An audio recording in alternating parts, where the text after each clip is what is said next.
Salut à tous, j'espère que vous allez bien. On se retrouve aujourd'hui sur Word 2016 pour voir ensemble comment insérer des sauts de page et des sauts de section. Alors très rapidement déjà, à quoi ça sert des sauts de page et des sauts de section?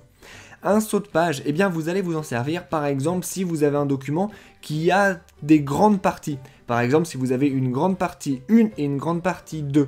Vous n'allez pas avoir envie par exemple que votre grande partie 2 commence au milieu d'une page, si c'est là que se finit la grande partie 1. Dans ce cas-là, vous allez utiliser un saut de page, et là vous allez être sûr que quoi qu'il arrive, et quelle que soit la mise en forme de la dernière page de votre partie 1, la partie 2 commencera forcément en haut d'une nouvelle page. Donc pour ça, vous utiliserez simplement un saut de page pour dire à votre document que votre partie 2, eh bien, elle doit sauter le bas de la page pour arriver forcément sur une nouvelle page. Les sauts de section, en revanche, vous n'avez pas forcément une différence visuelle sur votre document. Par exemple, là, entre ce paragraphe-là et ce paragraphe-là, je pourrais avoir un saut de section. Mais il va servir par exemple à indiquer des choses à Word 2016 après.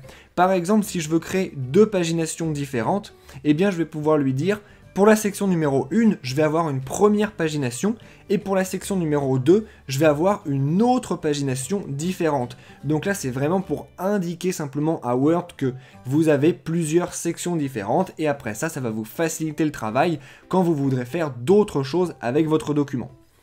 Donc comment insérer des sauts de page et des sauts de section? D'abord, il faut mettre votre souris là où vous avez envie d'insérer votre page, D'abord, il faut mettre votre souris là où vous avez envie d'insérer votre saut de page ou votre saut de section. Par exemple, imaginons que j'ai envie d'insérer un saut de page juste après ce paragraphe-là. Je vais donc placer ma souris après ce paragraphe-là, par exemple juste ici. Puis je vais me rendre dans l'onglet disposition de mon ruban, donc juste ici. Et là j'ai un icône saut de page. Je vais ouvrir le petit volet déroulant. Et vous voyez que j'ai ici deux types de sauts de page, soit un type saut de page normal, soit un type saut de colonne si j'ai différentes colonnes sur ma page. Là j'ai qu'une seule colonne, donc on va pas du tout utiliser ça, on va cliquer sur saut de page. Et là vous voyez effectivement que j'ai un saut de page qui s'est mis ici, et du coup la partie qui est après mon saut de page vient se mettre automatiquement sur une nouvelle page, exactement comme c'est le cas ici. Là, si je veux aller ici et écrire quelque chose dans cette partie-là, eh bien c'est complètement impossible. Maintenant, on va faire la même chose pour créer un saut de section.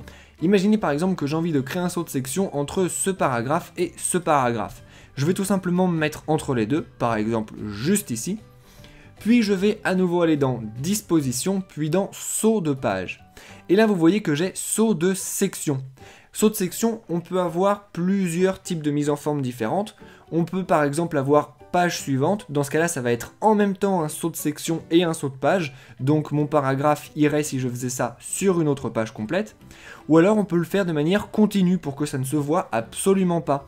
Vous pouvez aussi le faire pour les pages paires et les pages impaires pour qu'elles se suivent entre elles. Nous, on va faire par exemple simplement continue.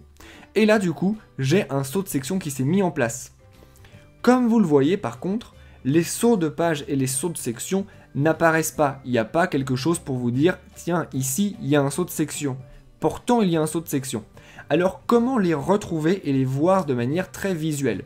Pour ça, vous allez simplement dans l'onglet Accueil de votre ruban. Et là, vous cliquez sur le petit icône qui est juste ici et qui s'appelle Afficher tous les caractères non imprimables. Lorsque vous appuyez dessus, eh bien vous voyez que effectivement ici vous avez un saut de section qui est un saut de section continu, donc c'est exactement ce qu'on avait voulu faire. Et ici qu'on a un saut de page. Lorsque vous voulez remasquer tout ça, vous rappuyez sur l'icône et ça disparaît à nouveau. Vous savez donc maintenant comment insérer un saut de page et un saut de section dans Word 2016.